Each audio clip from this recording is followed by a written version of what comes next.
पिछले पार्ट में आपने देखा था जैविक खेती के बिजनेस की शुरुआत कैसे की जा सकती है। ऑर्गेनिक फार्मिंग की इस सीरीज में हम जानेंगे कि ये बिजनेस करना कितना फायदेमंद है। ऑर्गेनिक वेजीज के बारे में सुनते हैं तो पहली चीज जो दिमाग में आती है वो ये होता है कि इसकी कॉस्ट तो बहुत ज्यादा होती है। क्या ये बिजनेस करना फायदेमंद है भी या नहीं? आइए जानते हैं हार्दिक रावत जी से कि वो इस पर हमें क्या सजेशन देंगे।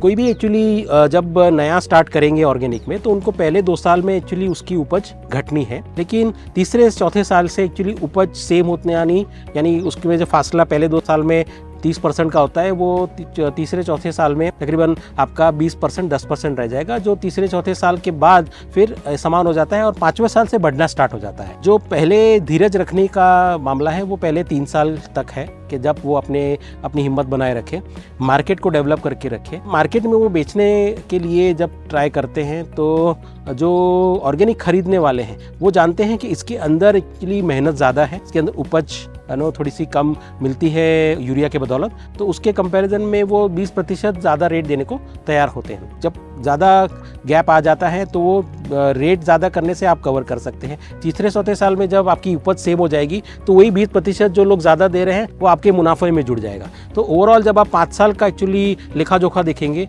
तो आपको एक्चुअली ये प्रॉफिट की ओर लेके जाता है। मन में एक डाउट तो आ ही रहा होगा, भला ऑर्गेनिक फार्मिंग यूरिया फार्मिंग से कैसे अलग है और कैसे फायदेमंद है? आइए आपका ये डाउट भी क्लियर कर देते हैं। आपको जब ऑर्गेनिक करते हैं और ऑर्गेनिक में और डीएपी यूरिया वाले जो किसान हैं उन दोनों के बीच में फासला क्या है कि यूरिया वाला जो है वो उसे हमेशा यूरिया का बैग बाहर से लाना पड़ता है। ऑर्गेनिक जो खेती करता है उसे एक्चुअली बाहर से लाने की कुछ ज़रूरत नहीं है, वो अपने फार्म से ही एक्चुअली मल्चिंग जो करता है, यानी जो अपना खाद बनाएगा वो भी अपना खरपतवार है एक्चुअली उसको सड़ा के वो खुद खाद बनाता है। अगल बगल से एक्चुअली जो आपके पूजा के फूल होते हैं, जो बचा हुआ एक्चुअली पेड़ पौधे के पत्ते होते हैं उसको यूज़ करके आप खाद बना सकते हैं।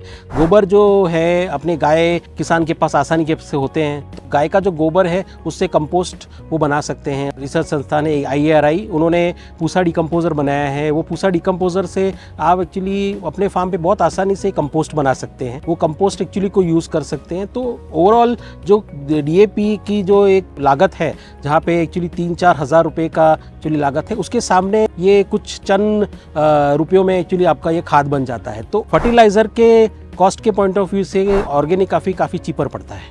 अगर आपके कोई भी सवाल है तो कमेंट करिए और हम आपको उसका सलूशन देंगे। सब्सक्राइब करिए हमारे चैनल को जिससे आपकी अगली वीडियो मिस ना हो।